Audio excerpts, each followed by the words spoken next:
Hello my dear students, welcome back to my YouTube channel.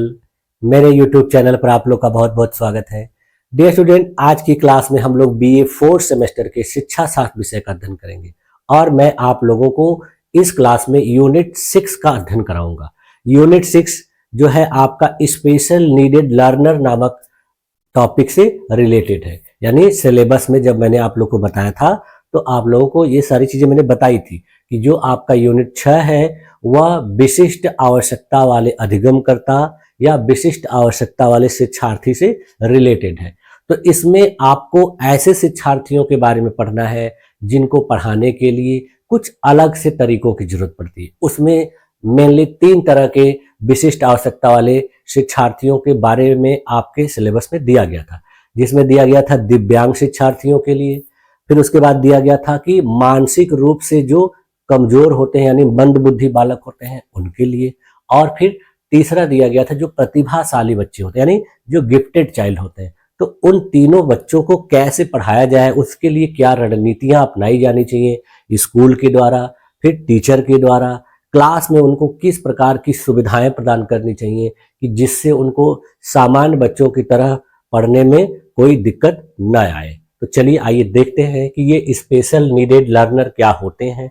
जैसा कि देखिए आपको इमेज में दिख रहा है कि यहाँ पर कुछ ऐसे विद्यार्थी हैं जिनको देखिए किसी के चश्मे लगे हुए यानी कोई आंख से कमजोर है, कोई देखिए दिव्यांग है, कोई देखिए इस तरह से है। तो सबका अपना अपना कुछ न कुछ प्रॉब्लम है और वो प्रॉब्लम शारीरिक भी हो सकता है, मानसिक भी हो सकता है या फिर किसी भी प्रकार का हो सकता है। तो उस प्रॉब्लम के होते हुए भी उनको कैसे अच्छी शिक्षा दी जा सकती, चलिए देखते हैं। हाँ देखिए, आज हम लोग को पढ़ना है यूनिट 6। यूनिट 6 का नाम है स्पेशल नीड लर्नर यानी विशेष या विशिष्ट आवश्यकता वाले शिक्षार्थी। तो सबसे पहले इसका परिचय देख लेते हैं कि किसको विशेष आवश्यकता वाले शिक्षार्थी कहा जाता है। परिचय देखिए, विशेष आवश्यकता वाले शिक्षार्थी वे विद्यार्थी होते हैं जिन्हें सामान्य शैक्षिक वातावरण में सीखने में कठिनाई होती है और जिन्हें अपने विकास एवं सीखने के लिए विशेष शिक्षण रणनीतियों, सहायक उपकरणों और अतिरिक्त सहायता की आवश्यकता होती है। यानी ये ऐसे शिक्षार्थी होते हैं जिनको सामान्य बच्चों की तरह सिखाना पढ़ाना संभव नहीं होता है। इनको पढ़ाने के लिए सिखाने के लिए कुछ अलग से स्ट्रेटेजी रणनीतियों की जरूरत होती है और कुछ अलग सहायक सामग्रियों की जरूरत पड़ती है जिससे उनको सिखाना संभव हो सकता है। ये छात्र देखिए विभिन्न प्रकार की शारीरिक, मानसिक, बौद्धिक या व्यवहारिक चुनौतियों का सामना करते हैं। तो देखिए कुछ विशेष आवश्यकता वाले शिक्षार्थियों के प्रकार क्या हैं उनको देख लेते हैं। देखिए इनको देखिए कई प्रकारों में बांटा जाता है, लेकिन मेनली देखिए इसी प्रकार के जो होते हैं विशेष आवश्यकता वाले शिक्षार्थी होते हैं। सबसे पहले देखिए जो बौद्धिक रूप से अक्षम होते हैं यानी जिनकी बुद्धि जो है थोड़ी कम होती है, यानी जिनका आईक्यू लेवल सामान्य बच्चों से कम होता है। उसके बाद दूसरे जो बच्चे होते हैं वो दिव्यांग होते हैं, यानी वो शारीरिक रूप से, अब शारीरिक रूप से हाथ से, पैर से, कान से, आंख से, किसी भी रूप में वो दिव्यांग हो सकते हैं, हैंडीकैप हो सकते हैं। तो ऐसे विद्यार्थी। उसके बाद देखिए तीसरे प्रकार के जो होते हैं गिफ्टेड लर्नर यानी प्रतिभाशाली बच्चे होते हैं। ये बच्चे देखिए शारीरिक मानसिक रूप से अच्छे होते हैं और इनका आईक्यू लेवल बहुत हाई होता है, बहुत ज्यादा होता है। उसके बाद देखिए कुछ और होते हैं जो सीखने की अक्षमता वाले शिक्षार्थी, ऐसे शिक्षार्थी जिनमें सीखने की जो क्षमता होती है वो बहुत कम होती है। उसके बाद देखिए ऑटिज्म स्पेक्ट्रम डिसऑर्डर वाले शिक्षार्थी। उसके बाद फिर देखिए भावनात्मक और व्यवहारिक अक्षमता वाले शिक्षार्थी। तो ये देखिए विशेष आवश्यकता वाले शिक्षार्थियों के प्रकार हैं। इसके आधार पर इनको शिक्षित करने का कार्य किया जाता है। अब देखिए जो विशेष आवश्यकता वाले शिक्षार्थी हैं इनको पहचानेंगे कैसे, इनकी पहचान के कौन कौन से तरीके हैं। तो पहला देखिए तरीका क्या है कि शिक्षक अपने अवलोकन के द्वारा, ऑब्जर्वेशन के द्वारा, यानी क्लास में शिक्षक उनके व्यवहार करने, सीखने की प्रक्रिया क्षमता के आधार पर उनको पहचानता है और नियमित मूल्यांकन और प्रगति का अवलोकन करते रहता है जिससे इनके बारे में उसको पता चलता है। उसके बाद फिर देखिए दूसरा तरीका है इनको पहचानने का, इनका मानसिक और शारीरिक परीक्षण कराया जाता है जब इनका मानसिक और शारीरिक परीक्षण कराया जाएगा तब इनके बारे में पता चलेगा कि इनकी क्षमता किस प्रकार की है। उसके लिए देखिए आईक्यू टेस्ट करवाया जा सकता है या फिर श्रवण और दृष्टि परीक्षण करवाया जा सकता है। यदि किसी की सुनने की क्षमता कितनी है उसका परीक्षण करा लिया जाए। किसी को देखने में तकलीफ तो नहीं हो रही, कोई प्रॉब्लम तो नहीं है, वो करा लेंगे तो पहचान जाएंगे। इसके अलावा फिर देखिए गार्जियन यानी माता पिता और समकक्ष उनके जो पीयर होते हैं उनके फीडबैक से, यानी माता पिता से बात करेंगे, उनसे उनके बारे में राय लेंगे और उनके जो साथी हैं, उनके जो सहयोगी हैं, उनके द्वारा भी बात करके उनके बारे में पहचानने में सहायता मिलती है। देखिए घर पर व्यवहार और सीखने की शैली का अवलोकन करके, सहपाठियों से बातचीत और सहभागिता का मूल्यांकन करके इनको पहचाना जा सकता है। देखिए समावेशी शिक्षा में जो विशेष आवश्यकता वाले शिक्षार्थी होते हैं उनकी क्या भूमिका होती है। तो देखिए इस प्रकार के जो शिक्षार्थी होते हैं उनके लिए समावेशी कक्षाओं का आयोजन किया जाता है, यानी इसमें सामान्य और विशेष आवश्यकता वाले बच्चों को एक साथ पढ़ाया जाता है। यानी उनको ऐसा न लगे कि मेरे साथ भेदभाव हो रहा है, मेरे साथ पक्षपात हो रहा है, तो उनको सामान्य बच्चों की तरह सामान्य क्लास में ही उसी तरीके से पढ़ाया जाता है। बस इनके लिए कुछ थोड़ा अलग से एफर्ट किया जाता है और उसमें सामान्य बच्चों को भी दिक्कत नहीं होती, इनको भी दिक्कत नहीं होती। जैसे डिजिटल माध्यम का उपयोग किया जाएगा, वीडियो का माध्यम किया जाएगा, ऑडियो का माध्यम उपयोग, विभिन्न प्रकार के चार्ट ग्राफ का उपयोग किया जाएगा। तो इससे क्या होगा कि सामान्य बच्चों को तो और अच्छा हो जाएगा, लेकिन जो विशेष आवश्यकता वाले बच्चे हैं उनका भी भला हो जाएगा। देखिए इनके लिए संसाधन कक्षाएं या रिसोर्स रूम्स का भी आयोजन किया जाता है। यहाँ पर देखिए विशेष प्रकार के शिक्षकों के द्वारा व्यक्तिगत सहायता दी जाती है। इन बच्चों को पढ़ाने के लिए विशेष प्रशिक्षण लिए हुए टीचरों को रखा जाता है, जो विशिष्ट बीएड किए रहते हैं या विशिष्ट बीटीसी किए रहते हैं, तो उस प्रकार के शिक्षक इन बच्चों को पढ़ाते हैं। इनके लिए देखिए व्यक्तिगत शिक्षण योजना भी बनाई जाती है, यानी इंडिविजुअलाइज्ड एजुकेशनल प्लान। इसके लिए क्या होता है कि प्रत्येक बच्चे के लिए विशिष्ट लक्ष्य और आवश्यकताओं को ध्यान में रखकर तैयारी की योजना बनाई जाती है। इसके लिए देखिए उदाहरण देख लीजिए, इससे और क्लियर हो जाएगा। जैसे देखिए कोई बच्ची है जिसका नाम कविता है, वो बौद्धिक रूप से अक्षम है, यानी वह बौद्धिक रूप से अक्षम का मतलब उसका जो आईक्यू लेवल है वो थोड़ा कम है। तो देखिए कविता को गणितीय अवधारणाओं को समझने में कठिनाई होती है, उसके लिए शिक्षक ने चित्रों और खेल के माध्यम से उसे जोड़ घटाव सिखाया। अब देखिए कोई कविता नाम की बच्ची है जो बौद्धिक रूप से थोड़ी कमजोर है, तो उसको गणित समझ में नहीं आती है सामान्य तरीके से, तो टीचर ने उसको सिखाने के लिए देखिए क्या किया कि विभिन्न प्रकार के चित्रों का और खेल का उपयोग करके उसको जोड़ और घटाव सिखाने का प्रयास किया। उसी प्रकार से देखिए अमन नाम का कोई बच्चा है जो दृष्टि बाधित है, यानी जिसको दिखाई नहीं देता आंखों से, तो उसको देखिए ब्रेल लिपि की सहायता से पढ़ाया गया और उसे ऑडियो पुस्तकें उपलब्ध कराई। यानी उसको ब्रेल लिपि होती है ऐसी कि जिसपे उभार के रूप में लिखा गया रहता है। आप लोग देखते होंगे कि सिक्कों वगैरह पर जब आप टच करते होंगे तो उभरा हुआ दिखता है, उसी प्रकार से नोटों पर भी देखेंगे थोड़ा बहुत जो अक्षर लिखा था उभरा हुआ दिखता है। ऐसे आजकल देखिए ट्रेन में भी और सार्वजनिक स्थानों पर भी इस प्रकार से लिखा गया रहता है, जिससे क्या होता है कि जो दृष्टिबाधित व्यक्ति होते हैं वो उस चीज को अपने हाथों से टच करके पहचान जाते हैं। और इनको ऑडियो किताबें, मतलब ऐसी किताबें जो सुनने के फॉर्म में, यानी जिसमें केवल आवाज सुनाई दे, उसमें देखने का तो उनको आंख है ही नहीं तो देख नहीं पाएंगे, तो इस तरह के विद्यार्थियों को ऐसे पढ़ाया जाता है। उसके बाद देखिए सुरेश नाम का कोई शिक्षार्थी है, वो श्रवण बाधित है, यानी जिसको सुनाई नहीं देता, तो इस प्रकार के बच्चे को सांकेतिक भाषा सिखाकर संवाद में मदद की जाएगी और उसके लिए शिक्षक उसे होठों की गति पढ़ना सिखाएगा। यानी इस प्रकार से जो बच्चे जो कानों से नहीं सुनते हैं, तो उन बच्चों को हाथ के रिएक्शन से, जैसे मैं अभी ऐसे ऐसे हाथ कर रहा हूं, तो उन बच्चों को इस प्रकार से या फिर होठों को पढ़ने की क्षमता उनमें विकसित की जाएगी। विभिन्न प्रकार के चित्रों के माध्यम से उनको सिखाने का प्रयास किया जाएगा, तब जाके ये बच्चे सही तरीके से सीख पाएंगे। अब देखिए एक एक करके इनको हम लोग देख लेते हैं। सबसे पहले हम लोग देख लेते हैं दिव्यांग शिक्षार्थी को, यानी दिव्यांग लर्नर। तो देखिए जो दिव्यांग शिक्षार्थी होते हैं वो किस किस प्रकार के होते हैं। तो सबसे पहले देखिए इनके अंदर शारीरिक रूप से अक्षमता होती है, यानी ये बच्चे जो होते हैं ये किसी न किसी अंग या अंगों की कार्य क्षमता में कमी से पीड़ित होते हैं। जिससे इनकी शारीरिक गतिविधियों में बाधा उत्पन्न होती है। कोई हाथ से हो सकता है, कोई पैर से हो सकता है, कोई किसी भी अंग से किसी न किसी रूप से अलग से बाधित होता है, उसमें प्रॉब्लम होती है। किसी किसी का अंग टेढ़ा होता है, किसी किसी का अंग किसी घटना में कट गया रहता है, टूट गया रहता है। तो इस प्रकार से जो बच्चे होते हैं वो इसी के अंतर्गत आते हैं। तो इस प्रकार के बच्चों के लिए देखिए व्हील चेयर का उपयोग करने की जरूरत पड़ती है। इसमें मस्कुलर डिस्ट्रॉफी या सेरेब्रल पॉलिसी से प्रभावित बच्चे होते हैं। कुछ बच्चों को आप देखेंगे कि उनके जो मुंह की बनावट होती है वो बहुत अजीब तरह की होती है। उसी प्रकार से कुछ बच्चों की जो रीढ़ की हड्डी में प्रॉब्लम होती है, वो बच्चे उठ नहीं पाते हैं, बैठ नहीं पाते हैं, झुके रहते हैं, लटके रहते हैं। तो इस प्रकार के बच्चे इसके अंतर्गत आते हैं।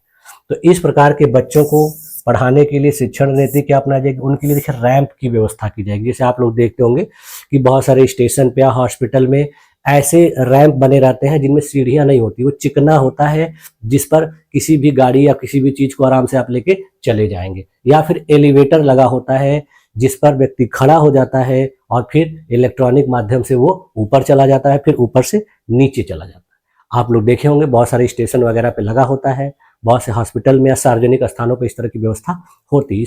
ये व्यवस्था इसलिए की गई रहती है कि जो दिव्यांग बच्चे हों उनको आने जाने में किसी प्रकार की कठिनाई ना हो। तो इसी प्रकार की व्यवस्था बहुत अच्छे अच्छे जो स्कूल होते हैं वहां भी की गई होती है। देखिए, और इनके लिए समायोजित फर्नीचर का उपयोग किया जाता है, यानी क्लास में इनके लिए उस तरह की सीट बनाई गई रहती है जिससे इनको बैठने में दिक्कत ना हो।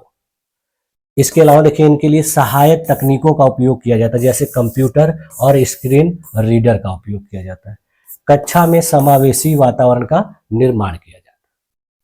अब देखिए दूसरे प्रकार के जो दिव्यांग विद्यार्थी होते हैं वो दृष्टि बाधित होते हैं, यानी विजुअली इम्पेयर्ड लर्नर। ऐसे बच्चों को देखिए हम कैसे पहचान सकते हैं? जब वो अपनी आंखों से नहीं देख पाते, यानी ऐसे बच्चे जिनकी दृष्टि क्षमता कम हो या पूरी तरह से समाप्त हो गई। कुछ ऐसे बच्चे होते हैं जो देखते तो हैं लेकिन बहुत कम दिखता है उनको, और कुछ ऐसे होते हैं जिनको एकदम नहीं दिखता है।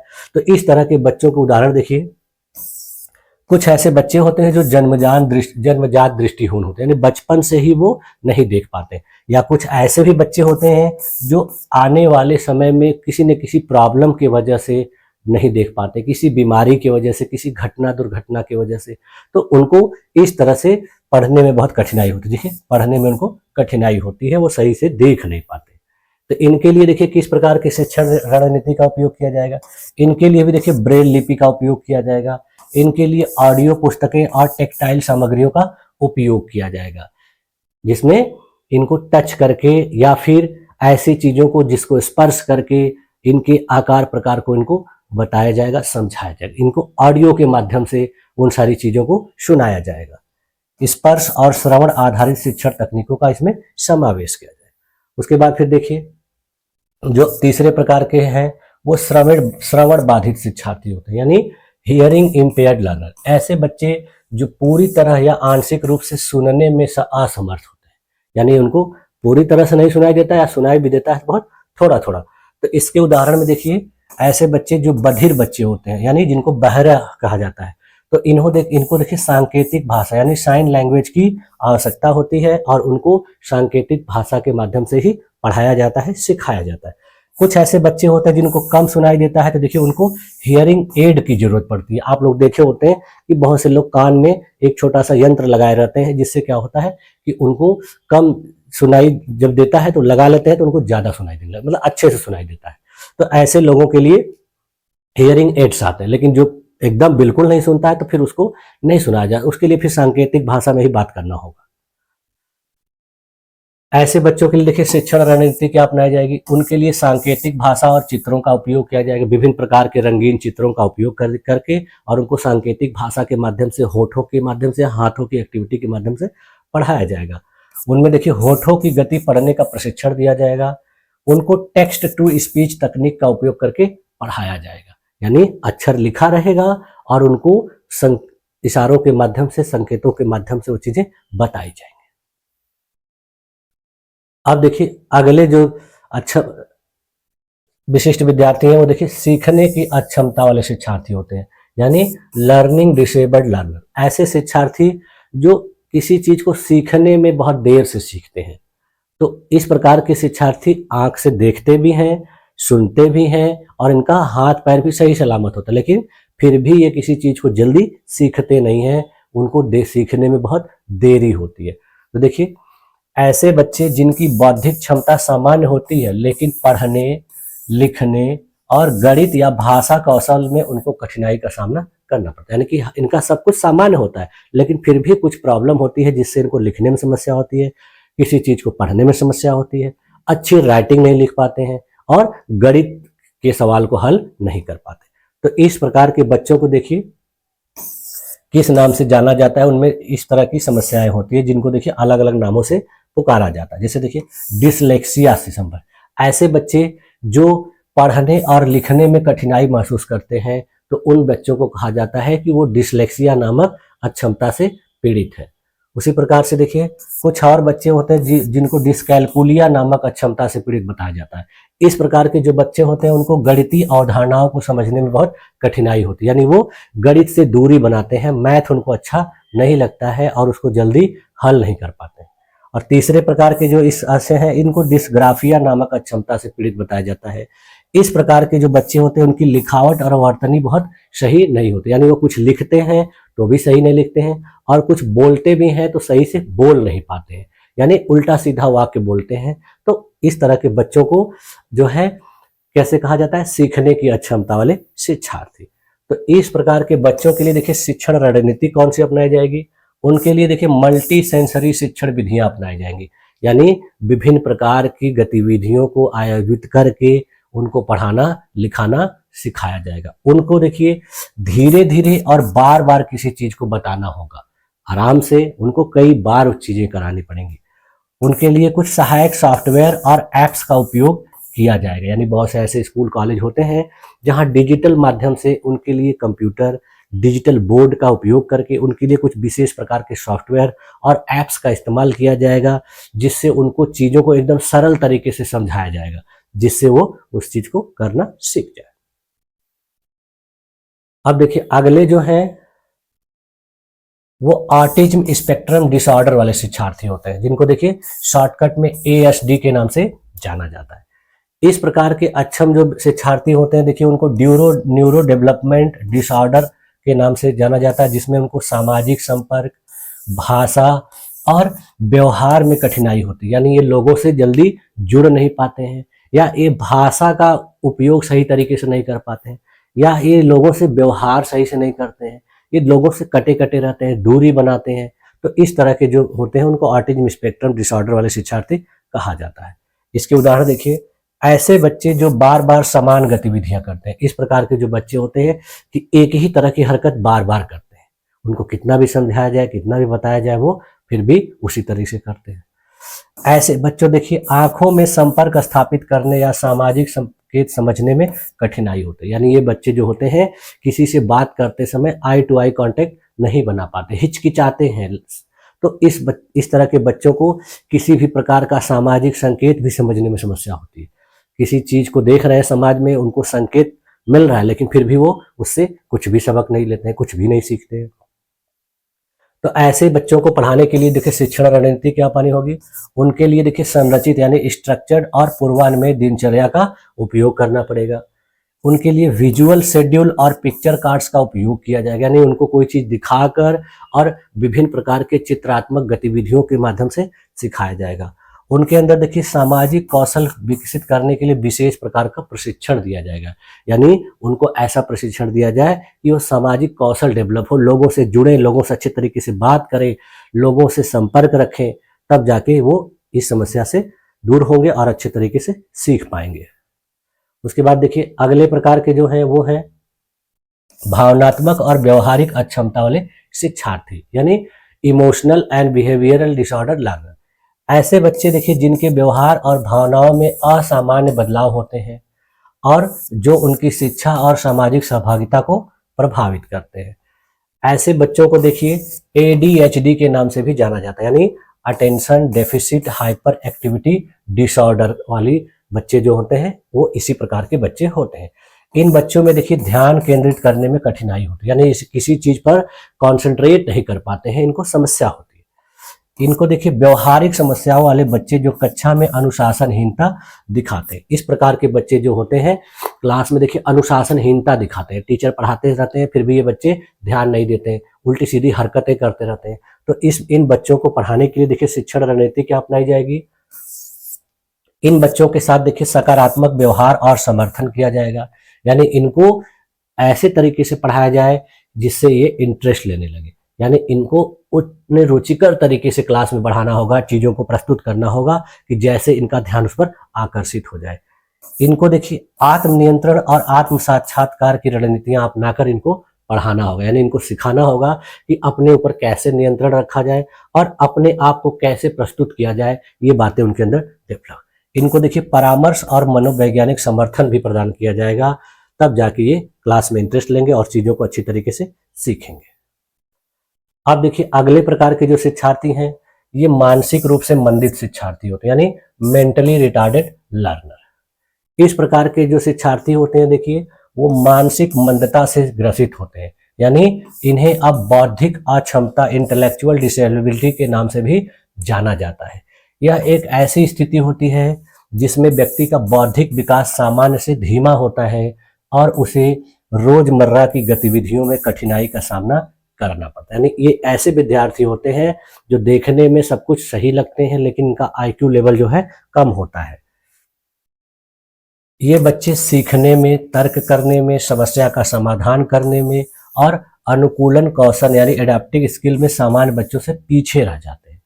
इस प्रकार के बच्चों की देखिए परिभाषा क्या बताई गई है, American association on intellectual and development disabilities के द्वारा, इसको शॉर्टकट में AAIDD के नाम से जाना जाता है। इसने इसकी परिभाषा क्या बताई है कि मानसिक मंदता एक ऐसी स्थिति है जिसमें व्यक्ति का बौद्धिक कार्य स्तर यानी आईक्यू लेवल 70 से कम होता है और इसके साथ साथ अनुकूलन कौशल जैसे संचार, आत्मनिर्भरता, सामाजिक कौशल और शैक्षणिक कार्य में कमी होती है। यानी ऐसे बालक या ऐसे बच्चे जिनका आईक्यू लेवल 70 से कम हो और उनके साथ साथ उनमें संचार करने की, अच्छे तरीके से बात करने की, अपने आप पर विश्वास करने की और सामाजिक कौशलों की कमी देखी जाती है। शैक्षणिक कार्य में भी कमी दी जाती है, यानी पढ़ने लिखने में कमजोर होते हैं, पढ़ने लिखने में रुचि नहीं लेते हैं। इस प्रकार के बच्चों के देखिए लक्षण क्या होते हैं, यानी characteristics of mentally retarded learner. पहला लक्षण इनका क्या होता है कि ये बौद्धिक रूप से अक्षम होते हैं, यानी इनके सीखने, समझने और नई जानकारी को आत्मसात करने बहुत कठिनाई होती है। ये अमूर्त अवधारणाओं को जल्दी समझ नहीं पाते, यानी किसी चीज को इनको उदाहरण देके या कल्पना के माध्यम से कोई चीज समझाई जाती है तो वो उस चीज को जल्दी समझते नहीं है, उनको साक्षात रूप में दिखाना पड़ता है वो चीज। उसी प्रकार से देखिए इनकी भाषा और गणितीय कौशल में भी कमी होती है, यानी ये भाषा में भी कमजोर होते हैं और गणित में भी कमजोर होते हैं। इसके अलावा देखिए इनमें अनुकूलन कौशल की कमी होती है, यानी ये किसी चीज से अपने आप को अनुकूल नहीं बना पाते हैं, जैसे इनके दैनिक जीवन की गतिविधियों जैसे खाना खाने, पहनने में, व्यक्तिगत स्वच्छता में इनको कठिनाई होती है। इस प्रकार के बच्चे आत्मनिर्भरता और स्वतंत्र निर्णय लेने की क्षमता से भी ग्रसित होते हैं। तीसरी चीज देखिए इनकी सामाजिकरण में इनको कठिनाई महसूस होती है, यानी सामाजिक संकेतों को समझने में असमर्थ होते हैं। अपने साथियों के साथ बातचीत और मेल जोल में भी इनको कठिनाई महसूस होती है। इसके बाद देखिए इन प्रकार के बच्चों में ध्यान और स्मृति में भी कमी आ जाती है, यानी ये लंबे समय तक किसी चीज पर ध्यान केंद्रित नहीं कर पाते हैं और कोई चीज इनकी मेमोरी में ज्यादा समय तक रहती नहीं है, बहुत जल्दी भूल जाते हैं। देखिए सीखी गई जानकारी को लंबे समय तक याद नहीं रख पाते हैं। इसके अलावा देखिए इनके अंदर भावनात्मक और व्यवहारिक समस्याएं भी होती हैं। इनको अचानक गुस्सा आ जाएगा, निराश हो जाएंगे, थोड़े थोड़े बातों पर हताश हो जाएंगे और सामाजिक व्यवहार में इनकी असंगति होती है और अनुशासनहीनता बहुत ज्यादा देखी जाती है। अब देखिए मानसिक मंदता के प्रकार कितने होते हैं, कुछ प्रकारों में इनको बांटा जाता है। देखिए सबसे पहला है मंद बुद्धि स्तर, यानी माइल्ड इंटेलेक्चुअल डिसेबिलिटी। ऐसे बच्चों का जो आईक्यू होता है वो देखिए 50 से 70 के बीच होता है। इस प्रकार के बच्चों को सीखने में सामान्य बच्चों की तुलना में अधिक समय लगता है। इस प्रकार के बच्चे देखिए बुनियादी स्वनिर्भरता कौशल में सक्षम होते हैं, लेकिन जटिल कार्यों में इनको कठिनाई होती है। इन बच्चों का उदाहरण देखिए कि गणितीय अवधारणाओं को समझने या भाषा कौशल में ये सामान्य से अधिक समय लगाते हैं। उसके बाद देखिए मध्यम मानसिक मंदता वाले बच्चे इसके अंतर्गत आते हैं। ये दूसरा प्रकार इसका है, इसको मॉडरेट इंटेलेक्चुअल डिसेबिलिटी कहा जाता है। ऐसे बच्चों का आईक्यू 35 से 50 के बीच में होता है। इस तरह के बच्चे जो हैं बुनियादी शिक्षा और सामाजिक कौशल में बहुत ज़्यादा कठिनाई का सामना करते हैं। इन बच्चों को अपनी व्यक्तिगत देखभाल और दिनचर्या में सीमित आत्मनिर्भर, यानी ये अपना ख्याल खुद ही नहीं रख पाते। ऐसे बच्चों के लिए किसी न किसी व्यक्ति को रखा जाता है, उसका ध्यान कि वो खाने के लिए, पहनने के लिए, उठने बैठने, हर चीज के लिए एक व्यक्ति की जरूरत होगी। अपने से अपना कोई काम नहीं कर पाते हैं।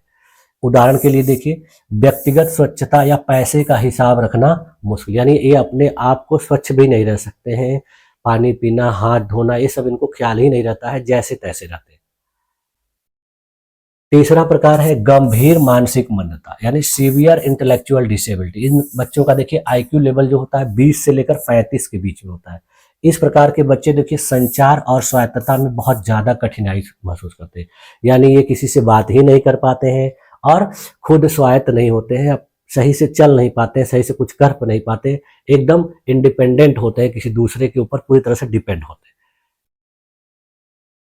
देखिए ऐसे बच्चों को सामान्य गतिविधियों के लिए भी पूरी तरह से सहारे की आवश्यकता है, यानी इनको कुछ भी करना है बिना किसी के सहारे नहीं कर पाते हैं। उदाहरण के लिए देखिए इनको रोजमर्रा के कार्यों में सहायता की जरूरत पड़ती है।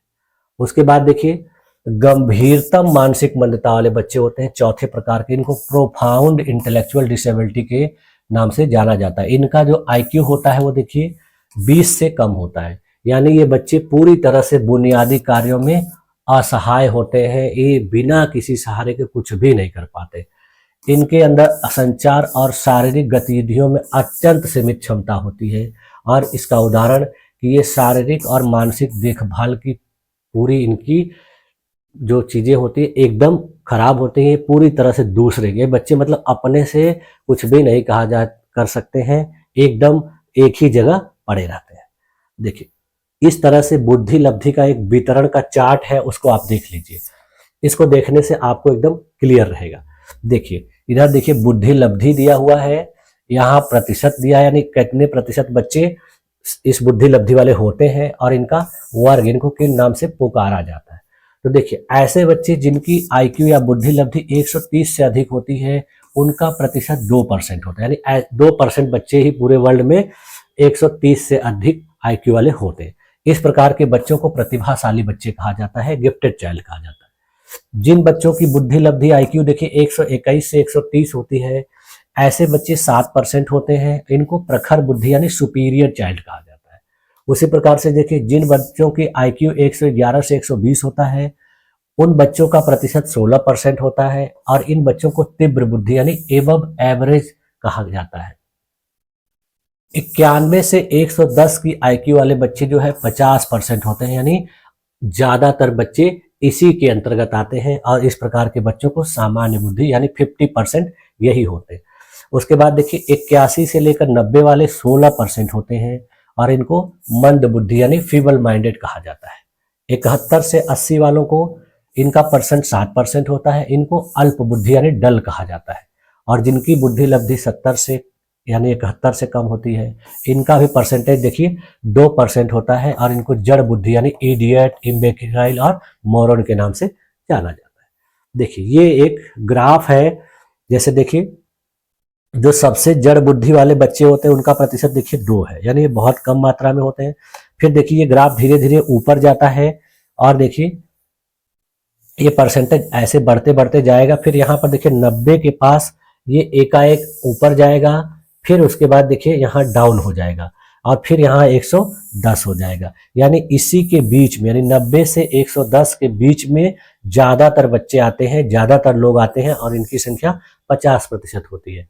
और फिर देखिए ये ग्राफ फिर धीरे धीरे डाउन हो जाएगा, और जो बुद्धि वाली क्षमता है आईक्यू लेवल धीरे धीरे अब देखिए बढ़ता चला जाएगा, यानी इनका संख्या जो है घटेगा, आईक्यू लेवल बढ़ेगा। तो उसी प्रकार देखिए यहाँ पर जो 130 से ऊपर वाले बच्चे होते हैं वो 2% के।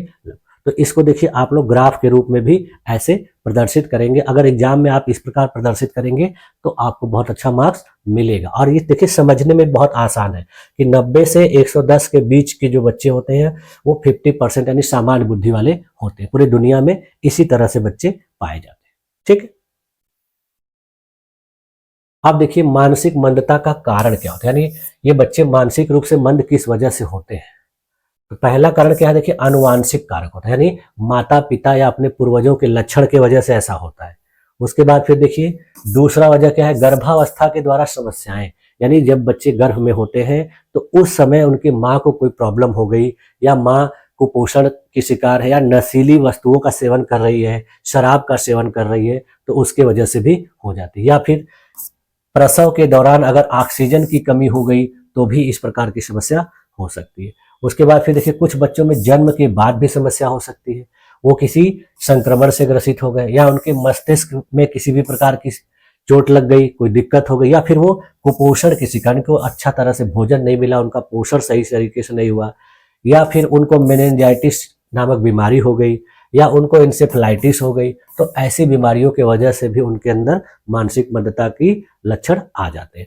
इसके अलावा देखिए पर्यावरणीय कारक भी होते हैं, यानी पर्यावरण में बहुत ज़्यादा प्रदूषण है, वहाँ कुपोषण है, शिक्षा सही से नहीं मिल रही है बच्चों को, वहाँ शिक्षा का माहौल नहीं है, तो भी इस तरह के बच्चे मानसिक रूप से मंद हो जाएंगे। उनको उपेक्षा और अभाव का माहौल मिलेगा तो भी वो इसी तरह से हो जाएंगे। अब देखिए जो मानसिक रूप से मंदित शिक्षार्थी होते हैं इनके लिए कौन कौन सी शिक्षण रणनीति अपनानी चाहिए। तो इनके लिए देखिए व्यक्तिगत शिक्षण योजना अपनाना चाहिए, यानी इनको व्यक्तिगत रूप से उनकी आवश्यकता के अनुसार पढ़ाना चाहिए, सिखाना चाहिए, और उनका जो लक्ष्य होता है वो थोड़ा ज़्यादा समय तक, उनके लिए मतलब किसी भी प्रकार की जल्दबाजी नहीं करनी चाहिए, उनको आराम आराम से चीज़ें सिखानी चाहिए। उसके बाद देखिए उनको मल्टी सेंसरी शिक्षण के आधार, यानी उनको विभिन्न प्रकार के तौर तरीकों से, उनको दिखा के, सुना के, स्पर्श से, जैसा आप उनको अच्छा तरीके से सिखा सकते हैं, विभिन्न प्रकार के फ्लैश कार्ड का, मॉडल का, ऑडियो वीडियो सामग्री का उपयोग करके पढ़ाएंगे तो वो चीजें सीखेंगे। उनके सिखाने के जो कार्य हैं उनको छोटे छोटे भागों में विभाजित कर दिया जाए, यानी उनको कोई चीज़ सिखानी है तो उसको छोटे छोटे पार्ट में डिवाइड करके फिर उनको सिखाया जाए तो सीखेंगे। उसके बाद फिर देखिए उनको बार बार अभ्यास कराया जाए और उसको रिपीट कराया जाए, यानी प्रैक्टिस करो, रिपीट करो, तब जाके वो चीज़ों को आसानी से धीरे धीरे सीखना शुरू करेंगे। उसके बाद फिर देखिए उनके साथ सकारात्मक व्यवहार किया जाए, यानी उनको ऐसा न लगे कि उनके साथ भेदभाव हो रहा है, यानी उनको सराहना, उनके थोड़े थोड़े सफलता पर उनको सराहना दी जाए, उनको पुरस्कृत किया जाए, जिससे वो आत्मसंतुष्ट होंगे, आत्मनिर्भर बनेंगे, तब जाके वो इस चीज़ को करेंगे। देखिए उनके अंदर आत्मविश्वास बढ़ेगा और प्रोत्साहित होंगे, जिससे वो काम को करेंगे। उनका सामाजिकरण प्रशिक्षण भी दिया जाए, यानी सामाजिक संकेतों और बातचीत के कौशल को उनको अभ्यास कराया जाए, विभिन्न प्रकार के समूह गतिविधियों और खेलों में उनको भागीदार बनाया जाए। देखिए मानसिक रूप से मंद जो शिक्षार्थी होते हैं उनके लिए सहायक तकनीकें क्या क्या उपयोग है। देखिए उनके लिए पिक्चर एक्सचेंज कम्युनिकेशन सिस्टम का उपयोग किया जाए, यानी चित्रों के माध्यम से उनको संवाद की सुविधा दी जाए। ऑडियो बुक्स और टेक्स्ट टू स्पीच सॉफ्टवेयर का उपयोग किया जाए। उनको विजुअल टाइमर और अनुस्मारक उपयोग करके, यानी दिनचर्या और समय प्रबंधन को आसान बनाने के लिए इसका उपयोग किया जा सकता है। अब देखिए जो मानसिक रूप से मंद वाले शिक्षार्थी होते हैं उनके लिए शिक्षा का महत्व क्या होता है। तो उनको देखिए शिक्षित करने से उनके अंतर्गत आत्मनिर्भरता विकसित होती है, उनका समाज के साथ एकीकरण होता है, उनके अंदर भावनात्मक और मानसिक विकास होता है। उदाहरण के लिए देखिए राजू नाम का एक विद्यार्थी है जो माध्यम रूप से मानसिक मंद है। राजू को गणितीय अवधारणाओं को समझने में कठिनाई होती है। उसके शिक्षक ने उसे फ्लैश कार्ड और व्यवहारिक उदाहरणों का उपयोग कर उसे जोड़ घटाव सिखाया। उसी प्रकार से देखिए सीमा नाम की कोई बच्ची है, वो उसका जो है बुद्धि स्तर बहुत कम है, मंद बुद्धि है, तो उस बच्ची को भाषा सिखाने में अधिक समय लगता है। तो शिक्षक ने उसे चित्रों और खेलों के माध्यम से शब्दों की पहचान कराई। उसी प्रकार से देखिए अर्जुन नाम का एक बच्चा है जो गंभीर रूप से मानसिक मंद है। इस बच्चे को देखिए स्व देखभाल में कठिनाई होती है, तो देखभालकर्ताओं ने उसे धीरे धीरे खाने और कपड़े पहनने के लिए प्रशिक्षित किया, यानी उसके जो देखभाल करने वाले लोग हैं उसको धीरे धीरे खाना खाना सिखाया, कपड़ा पहनना सिखाया, वही चीज रोज रोज उससे करवाई, तो क्या करेगा, खुद से करने लगेगा। अब देखिए हम लोग आते हैं प्रतिभाशाली बच्चों के बारे में, यानी गिफ्टेड चाइल्ड, गिफ्टेड चिल्ड्रन। हाँ देखिए, ये जो प्रतिभाशाली बच्चे होते हैं यानी गिफ्टेड चिल्ड्रन होते हैं, ये सामान्य बच्चों के साथ पढ़ना लिखना सही तरीके से नहीं कर पाते। इनको बहुत उच्च श्रेणी का शिक्षण चाहिए, यानी बहुत बेहतर तरीके से इनको जब पढ़ाया जाएगा तब। ये सामान्य तरीके से यदि इनको पढ़ाया जाता है तो इनको बड़ा अनकंफर्टेबल लगता है। इनको लगता है कि ये सारी चीजें तो मैं पहले से जानता हूँ। तो इनके लिए जो शिक्षक होना चाहिए वो काफी ज्ञान वाला होना चाहिए, उसके पास अनुभव होना चाहिए, उसको अपने विषय का बहुत अच्छा नॉलेज होना चाहिए, तब जाके ये बच्चे अच्छे तरीके से पढ़ पाते हैं। नहीं तो ये बच्चे अपनी उत्सुकता को शांत नहीं कर पाते, यानी बच्चे बहुत क्यूरियस होते हैं, इनके अंदर जिज्ञासा बहुत नई नई चीज़ों को जानने की होती है। और इनको पढ़ाने वाला टीचर अगर उतना जानकार नहीं है तो ये बच्चे उस क्लास में बोर महसूस करते हैं, उनको अच्छा नहीं लगता है। उनको लगता है कि टीचर मेरे अनुसार पढ़ा ही नहीं रहा है, टीचर को जो कुछ पता है वो तो मैं ही जानता हूँ। तो इस तरह के बच्चे सामान्य बच्चों के साथ रहने में, पढ़ने में कठिनाई महसूस करते हैं।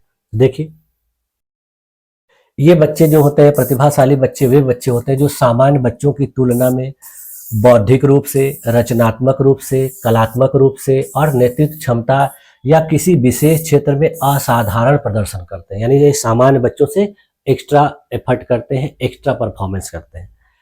इस प्रकार के जो बच्चे होते हैं ये सामान्य शिक्षण प्रक्रिया से अधिक तेजी से सीखते हैं और जटिल अवधारणाओं को आसानी से समझ लेते हैं। यानी इन बच्चों को कोई चीज बताई जाती है तो एक ही बार में सीख जाते हैं, तुरंत सीख जाएंगे और कठिन से कठिन समस्या को, कठिन से कठिन सॉल्यूशन, प्रॉब्लम को, सवाल को तुरंत हल कर लेते हैं।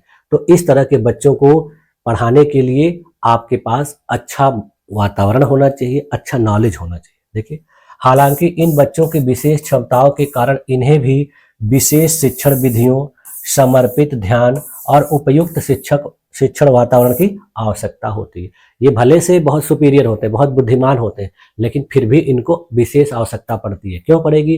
क्योंकि इनको इनकी योग्यता के अनुसार पढ़ाना चाहिए, तब उसके लिए भी अलग से व्यवस्था करनी पड़ती है। देखिए, प्रतिभाशाली बच्चों की परिभाषा क्या दी गई, डेफिनेशन ऑफ गिफ्टेड चिल्ड्रन।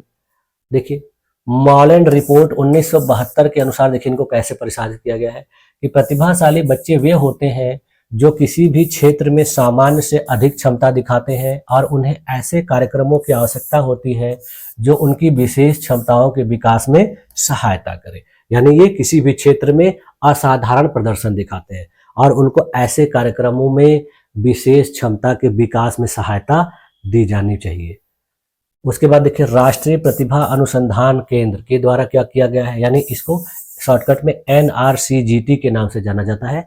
इसने कैसे परिभाषित किया प्रतिभाशाली बच्चों को? देखिए, इसने कहा कि प्रतिभाशाली बच्चे औसत बच्चों की तुलना में तेजी से सीखते हैं, ये अधिक क्यूरियस, जिज्ञासु होते हैं और किसी विशेष विषय या कला में असाधारण प्रतिभा दिखाते हैं। यानी इनका सीखने का, कार्य करने का, प्रदर्शन करने का जो लेवल होता है बहुत ही यूनिक होता है, असाधारण होता है। तो ये बच्चे सामान्य बच्चों से बेहतर होते हैं। देखिए, इन बच्चों की विशेषताएं क्या होती हैं, प्रतिभाशाली बच्चों की विशेषताएं। ये बच्चे देखिए बौद्धिक रूप से श्रेष्ठ होते हैं, यानी इनका IQ 130 से ऊपर होता है। ये जटिल से जटिल चीजों को जल्दी समझ जाते हैं। इनको गणित, विज्ञान, भाषा, किसी भी क्षेत्र में गहरी समझ होती है। इनको कोई भी विषय कठिन नहीं लगता है। इनकी जो सीखने की गति होती है बहुत तेज होती है, किसी भी चीज को जल्दी सीख जाते हैं और इनको समझने में कठिनाई नहीं होती। इनके अंदर देखिए रचनात्मकता और कल्पनाशीलता होती है, यानी इनके अंदर क्रिएटिविटी और इमेजिनेशन की क्षमता बहुत अच्छी होती है। ये नई नई समस्याओं का समाधान फट से खोज लेते हैं और इनके अंदर नए नए विचार बहुत ज्यादा उत्पन्न होते हैं। इनकी जो स्मरण शक्ति होती है बहुत सशक्त होती है, यानी इनकी मेमोरी बहुत स्ट्रांग होती है। किसी चीज को एक बार पढ़ लेते हैं तो जल्दी भूलते नहीं और चीजों को बताने पर उसको तुरंत अपनी मेमोरी में स्टोर भी कर लेते हैं, यानी संग्रहित कर लेते हैं। इनकी देखिए गहरी जिज्ञासा और प्रश्न पूछने की प्रवृत्ति होती है, यानी ये किसी चीज के प्रति बहुत ज्यादा क्यूरियस होते हैं और हर समय प्रश्न पूछने की इनकी प्रवृत्ति, यानी किसी भी चीज को वो अगर नहीं समझ रहे हैं तो बार बार उसको प्रश्न के माध्यम से पूछते हैं। वो मतलब उस चीज को एकदम क्लियर करना चाहते हैं। इनके अंदर देखिए सशक्त नेतृत्व क्षमता भी होती है, यानी ये किसी भी ग्रुप में अगर आगे चल रहे हैं, यानी इनको मॉनिटर बना दिया जाए या लीडर बना दिया जाए तो ये बहुत बेहतर तरीके से काम करते हैं, बहुत अच्छा नेतृत्व करते हैं। जिम्मेदारी का भी देखिए बहुत अच्छे से वहन करते हैं। किसी भी समस्या का समाधान करने में ये हमेशा एकदम एक्साइटेड रहते हैं। इनके अंदर देखिए संगठनात्मक कौशल भी बहुत अच्छा होता है, यानी ये समय का प्रबंधन और कार्य योजना में बहुत दक्ष होते हैं। इस कई कार्यों को ये एक साथ प्रबंधित करने की क्षमता रखते हैं, यानी इनके अंदर ऐसी एबिलिटी होती है कि एक साथ कई कार्यों को अच्छे तरीके से मैनेज कर लेते हैं, इनको कोई समस्या नहीं होती। देखिए प्रतिभाशाली बच्चों के प्रकार, टाइप्स ऑफ गिफ्टेड चिल्ड्रन। पहला देखिए प्रकार है कि बौद्धिक प्रतिभा होती है। कुछ ऐसे बच्चे जो गणित, विज्ञान और भाषा में असाधारण प्रदर्शन करते हैं। ऐसे बच्चे जो 10 वर्ष की उम्र में 12वीं की कक्षा का गणित हल कर सकते हैं, ऐसे बच्चों का उदाहरण आप लोग को समय न समय पर सुनने को मिलता होगा। कुछ लड़कों में भी, कुछ लड़कियों में। ये लोग पढ़ने लिखने में बहुत तेज होते हैं। आप लोगों ने सुना होगा कि एक बच्चा था जिसने 12 साल की उम्र में ही ग्रेजुएशन कंप्लीट कर लिया था और 20-21 साल की उम्र में उसने पीएचडी कंप्लीट कर ली। तो ये पढ़ाई लिखाई में बहुत तेज होता है। कुछ ऐसे बच्चे होते हैं गिफ्टेड चाइल्ड जो जिनके अंदर रचनात्मक प्रतिभा होती है, यानी ये कला के क्षेत्र में, संगीत के क्षेत्र में, साहित्य के क्षेत्र में और नवाचार के क्षेत्र में बहुत अद्वितीय कौशल वाले होते हैं। तो ये इन क्षेत्र में बहुत आगे बढ़ते हैं। जैसे देखिए बहुत से ऐसे खिलाड़ी हैं, बहुत से ऐसे कलाकार हैं जिनके अंदर बहुत ज्यादा प्रतिभा है। जैसे आप लोगों ने देखा होगा कि अपने देश में लता मंगेशकर को जानते होंगे आप लोग, अनुराधा पौडवाल को जानते होंगे। तो ये सारे लोग जो क्या है कि ये कलात्मक रूप से बहुत प्रतिभा, उसी प्रकार से बहुत सारे लेखक हैं, बहुत सारे रचनाकार हैं, कुछ खिलाड़ी हैं। तो ये लोग जो होते हैं रचनात्मक प्रतिभा वाले होते हैं। देखिए उदाहरण के लिए चित्रकला या संगीत में नई विधाओं का विकास करने वाले बच्चे जो होते हैं, नई नई चीजों को इसमें इंट्रोड्यूस करते हैं, नई नई चीजें खोज के लाते हैं। नेतृत्व में प्रतिभा वाले बच्चे, कुछ ऐसे बच्चे जो समूह में नेतृत्व और प्रभावशाली निर्णय की क्षमता रखते हैं। उदाहरण के लिए देखिए स्कूल की परियोजनाओं में नेतृत्व करने वाले बच्चे, यानी स्कूल में कोई परियोजना चलाई जा रही है, कोई प्रोग्राम हो रहा है, कोई कार्यक्रम आयोजित किया जाता है, तो ये बच्चे उसमें बढ़ चढ़ के नेतृत्व करते हैं और अच्छे तरीके से उस चीज को मैनेज भी कर लेते हैं, वो चीज को अच्छे तरीके से संपन्न करा देते हैं। चौथा प्रकार होता है मनोवैज्ञानिक और सामाजिक प्रतिभा, यानी ऐसे बच्चे देखिए खेल में, नृत्य में या शारीरिक कौशल में बहुत असाधारण दक्षता इनके अंदर होती है और ये कम उम्र में राष्ट्रीय स्तर के खेल प्रतियोगिता में भाग लेने में सक्षम होते हैं, योग्य होते हैं। अब देखिए प्रतिभाशाली बच्चों को पहचानेंगे कैसे, पहचान के तरीके। तो इनका देखिए मानक परीक्षण कराया जाए, यानी इनका बुद्धि परीक्षण कराया जाए और इसके लिए देखिए स्टैनफोर्ड बीने या वेक्सलर इंटेलिजेंस स्केल का उपयोग करके इनके बुद्धि परीक्षण को मापा जाए। इनका रचनात्मक परीक्षण किया जाए। इनके लिए देखिए Torrance test of creative thinking नामक टूल्स का उपयोग करके इनकी बुद्धि लब्धि को मापा जाए। इसके अलावा देखिए शिक्षकों और माता पिता के द्वारा ऑब्जर्वेशन किया जाए, इनके सीखने की गति, इनकी जिज्ञासा और रचनात्मकता का मूल्यांकन किया जाए और इनके नेतृत्व कौशल और व्यवहार का निरीक्षण किया, यानी शिक्षक और माता पिता भी इनके बारे में मूल्यांकन करें। उसके बाद इनका शैक्षिक प्रदर्शन देखा जाए, यानी ये सामान्य कक्षा में किस प्रकार का प्रदर्शन कर रहे हैं, इनका विभिन्न विषयों में किस प्रकार का नंबर है, मार्क्स आ रहा है, इनकी रुचि किस प्रकार की है, तो इससे पहचाना जाएगा। इसके अलावा देखिए इनके दोस्तों, सहपाठियों और समूह व्यवहार का विश्लेषण किया जाए, यानी ये अपने दोस्तों के साथ किस प्रकार से रहते हैं, उनके साथ कैसे व्यवहार करते हैं, उनके साथ वो किस तरीके से कार्य करते हैं, तो इससे पहचाना जाएगा। अब देखिए प्रतिभाशाली जो बच्चे होते हैं उनको पढ़ाने के लिए कौन कौन सी स्ट्रैटेजी अपनानी चाहिए, टीचिंग स्ट्रैटेजी। तो देखिए इस प्रकार के बच्चों को तेजी से प्रगति करने की क्षमता होती है, यानी इनको पाठ्यक्रम तेजी से पूरा कराया जाए। इनके पाठ्यक्रम को धीरे धीरे कराएंगे तो बच्चे बोर होंगे। 10 वर्ष के बच्चे को देखिए 12वीं कक्षा की गणितीय अवधारणाएं पढ़ाएंगे, यानी उनको बहुत हाई लेवल की पढ़ाई करनी पड़ेगी, उच्च लेवल की, उच्च स्तर की, तब उनको जो है बहुत अच्छे तरीके से पढ़ाया जा सकता है, सिखाया जाता है, नहीं तो फिर बोरियस महसूस करें। उसके अलावा देखिए उनके लिए समृद्धिकरण कार्यक्रम चलाए जाए, यानी मौजूदा पाठ्यक्रम में गहराई और विविधता को जोड़ी जाए। इनके लिए विभिन्न प्रकार की शोध परियोजनाएं, नवाचार और अतिरिक्त पाठ्यचर्या गतिविधियों को शामिल किया जाना चाहिए। इन प्रकार के बच्चों के लिए देखिए विज्ञान के मेलों और बहस प्रतियोगिताओं में भाग लेने का अवसर दिया जाना चाहिए। इनके लिए देखिए समस्या आधारित शिक्षा दी जानी चाहिए, यानी इनको हमेशा कुछ न कुछ प्रॉब्लम या कोई समस्या दिया जाए और जिस पर ये परियोजना के आधार पर कार्य करे, जिससे इनके अंतर्गत विश्लेषणात्मक और आलोचनात्मक सोच का विकास होगा। इस प्रकार के बच्चों का उदाहरण देखिए, ये सामाजिक समस्याओं पर शोध और समाधान प्रस्तुत करने के योग्य होते हैं और ये इस तरीके से करते हैं तो बहुत अच्छे तरीके से सीखते हैं।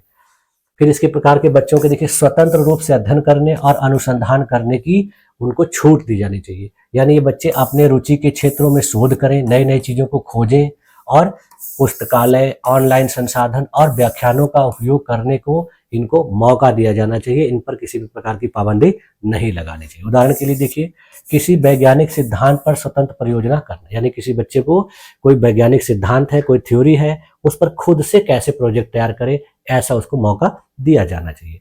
इसके बाद फिर देखिए, इस प्रकार के बच्चों के कौशल के विकास के लिए विभिन्न प्रकार की प्रतियोगिताओं का आयोजन किया जाना, यानी इनको ओलंपियाड में भाग लेने का मौका दिया जाना, विज्ञान मेला में, कला प्रतियोगिता में भाग लेने का पूरा अवसर दिया जाना चाहिए। इसके अलावा इनको देखिए बहस में, समूह ग्रुप डिस्कशन में, नाटक जैसे गतिविधियों में भाग लेने का मौका दिया जाना चाहिए, जिससे इनके अंदर कौशल विकास बहुत अच्छे तरीके से होगा।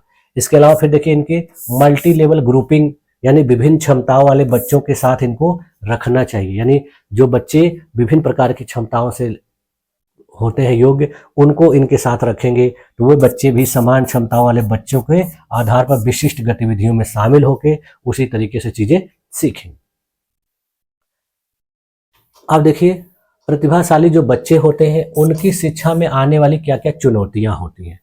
तो सबसे पहली चुनौती क्या होती है कि इस प्रकार के बच्चे उबाऊ और नीरस कक्षाओं में पढ़ना पसंद नहीं करते हैं। यानी इन प्रकार के बच्चों को पढ़ाने के लिए क्लास में रुचिकर तरीके से पढ़ाना होगा। एकदम सामान्य रूप से नीरस बोरियस तरीके से, ट्रेडिशनल तरीके से पढ़ाएंगे तो बच्चे नहीं पढ़ेंगे। इनके अंदर देखिए सामाजिक एकाकीपन होता है, यानी ये बच्चे सोशली आइसोलेट होते हैं, यानी समान स्तर की बौद्धिक समझ वाले साथियों की इनकी कमी होती है। ये हमेशा अपने लेवल के स्टूडेंट को ढूंढते हैं और जब इनको अपने तरह के बच्चे नहीं मिलते हैं तो ये दो लोगों से दूरी बनाते हैं। तो बहुत से बच्चे समझते हैं, सोचने लगते हैं ये बच्चा बहुत घमंड कर रहा है। घमंड नहीं, वो अपने बराबर के लोगों को ढूंढते हैं। ऐसा होता नहीं, जल्दी मिलते नहीं। इस प्रकार के बच्चों में देखिए भावनात्मक रूप से बहुत ज्यादा असंतुलन देखा जाता है, यानी ये बच्चे आत्ममूल्य या आत्मसंदेह में उलझे रहते हैं। इनके ऊपर देखिए सामाजिक दबाव और अपेक्षाएं भी बहुत ज्यादा होती है, इसलिए वो तनाव में होते हैं। यानी इनके टैलेंट को देखकर क्लास में टीचर बहुत ज्यादा इनके ऊपर अपेक्षा रखता है, एक्सपेक्टेशन रखता है, गार्जियन भी रखते हैं। तो इससे वो तनाव में रहते हैं कि इनकी एक्सपेक्टेशन को कैसे फुलफिल किया जाए। इसके बाद फिर देखिए अवास्तविक अपेक्षाएं भी इनके साथ होती है, यानी माता पिता और शिक्षक इनके ऊपर देखिए बहुत ऐसी अपेक्षाएं रख लेते हैं जो एक तरह से बहुत कठिन होती है। तो इसके वजह से भी बच्चा क्या होता है कि बहुत ज्यादा तनाव में रहता है, बहुत ज्यादा डिस्टर्ब रहता है। इससे देखिए उसके अंदर आत्मसम्मान और आत्मविश्वास पर प्रतिकूल प्रभाव पड़ता है। तो ये सारी चीजें हैं, इन बच्चों के आने में कठिनाई होती है। अब देखिए प्रतिभाशाली बच्चों के विकास में शिक्षक और माता पिता क्या भूमिका निभा सकते हैं। तो माता पिता की देखिए भूमिका क्या होनी चाहिए कि इस प्रकार के जो बच्चे हैं उनकी रुचि और क्षमताओं को पहचानना चाहिए, उनके लिए अतिरिक्त संसाधन और अवसर प्रदान करने चाहिए, उनको मानसिक और भावनात्मक रूप से समर्थन देना चाहिए। शिक्षक क्या भूमिका अदा कर सकता है, रोल ऑफ टीचर। शिक्षक को उन्नत शिक्षण विधियों और रणनीतियों का उपयोग करना चाहिए। शिक्षक को स्वायत्त और स्वतंत्र अनुसंधान को प्रोत्साहित करना चाहिए। कक्षा में समावेशी और संवेदनशील शिक्षण वातावरण का निर्माण करना चाहिए। उदाहरण देख लीजिए, अर्जुन नाम का देखिए कोई बच्चा है जो बौद्धिक प्रतिभा वाला बच्चा है, यानी यह बच्चा 8 साल की उम्र में गणितीय समीकरणों को हल करने में कुशल था। शिक्षक ने उसे उन्नत गणितीय अवधारणाओं का अध्ययन करने के लिए विशेष प्रकार की परियोजना दी, तब उस बच्चे को पढ़ने में बहुत अच्छा लगेगा। काव्या नाम की देखिए एक बच्ची थी जो रचनात्मक प्रतिभा से संपन्न थी, यानी इस बच्ची को 10 साल की उम्र में कविता और कहानियां लिखने की बहुत अद्भुत क्षमता थी, तो उसे साप्ताहिक साहित्यिक प्रतियोगिताओं में भाग लेने और अपनी रचनात्मकता को निखारने का अवसर दिया गया। यानी साहित्यिक प्रतियोगिताएं जो आयोजित होती हैं उसमें इस बच्ची को भेजा जाने लगा। इससे क्या होगा कि उसका जो टैलेंट है और भी आगे निखरेगा। उसी प्रकार से देखिए राघव नाम का एक बच्चा है जो नेतृत्व में बहुत कुशल है, यानी उसके अंदर नेतृत्व की प्रतिभा बहुत अच्छी है। तो राघव ने स्कूल प्रोजेक्ट्स में नेतृत्व करते हुए अपने समूह को शानदार परिणाम दिलाए। उसे स्कूल परिषद का सदस्य बनाया गया ताकि वह अपनी नेतृत्व क्षमता को निखार सके। यानी स्कूल में एक प्रोजेक्ट दिया गया और उसमें उसको जिम्मेदारी दी गई। उसने अपनी जिम्मेदारी में बहुत अच्छा प्रदर्शन किया और अपने टीम को सफल बनाया। तो कहा गया कि ये बच्चा बहुत अच्छा नेतृत्व कौशल वाला बच्चा है और इसने अच्छा काम किया, तो इसके लिए उसको परिषद का सदस्य बना दिया गया, जिससे उसकी नेतृत्व क्षमता और भी बेहतर हो सके। ठीक है, तो देखिए इस सारी चीजों का कंक्लूजन क्या निकल के आ रहा है कि ये विशेष आवश्यकता वाले जो शिक्षार्थी होते हैं शिक्षा में समावेशी दृष्टिकोण के माध्यम से अधिकतम विकास कर सकते हैं। यानी इनके लिए समावेशी दृष्टिकोण अपनाना चाहिए। इनके लिए उपयुक्त शिक्षण विधियों, संसाधनों और संवेदनशीलता की आवश्यकता होती है। ऐसे विद्यार्थियों के लिए देखिए शिक्षक, माता पिता और समाज का सहयोग इन्हें मुख्य धारा में ले जाने में महत्वपूर्ण भूमिका निभाता है। यानी इनके लिए सभी लोगों को मिल के काम करना होगा, विद्यालय स्तर पर, गार्जियन स्तर पर, समाज स्तर पर इनका सपोर्ट करना होगा और इनके लिए जो जरूरत की चीजें हैं उनको उपलब्ध करानी पड़ेंगी। इनकी जिज्ञासाओं को पूर्ण करना पड़ेगा, तब जाके ये बच्चे अच्छे तरीके से पढ़ पाएंगे और अपने क्षेत्र में उन्नति और प्रगति कर पाएंगे। ठीक है, तो आज की क्लास में यहीं तक रखा जाए। इस प्रकार देखिए आपका ये यूनिट जो है आज समाप्त हो गया। अब आप लोग का 2 यूनिट बचा हुआ है और उसके बाद फिर आप लोग का सिलेबस पूरा हो जाए। क्लास में तो मैंने पहले पूरा करा दिया है, यहाँ थोड़ा लेट हो रहा है क्योंकि यहाँ टाइम लगता है। तो जब आपका यहाँ भी पूरा हो जाएगा तो आपका दोनों माध्यम से यानी ऑनलाइन माध्यम से प्लेटफॉर्म पर भी सिलेबस पूरा हो जाएगा और कॉलेज में क्लास में भी पूरा हो चुका है, तो जिससे आपको परीक्षा में किसी भी प्रकार की दिक्कत नहीं होगी। ठीक है, तो मुझे उम्मीद है कि आप लोगों को ये सारी चीजें अच्छे तरीके से समझ में आई होगी। मैंने अपने तरीके से पूरी अच्छे तरीके से आप लोगों को समझाने का प्रयास किया विभिन्न प्रकार के उदाहरणों के माध्यम से। ठीक है, तो आप लोगों ने मेरे इस क्लास में अपने आप को इतने देर तक बनाए रखा, इसके लिए भी आप लोग को बहुत बहुत धन्यवाद। मिलते हैं नेक्स्ट क्लास में, तब तक के लिए थैंक यू।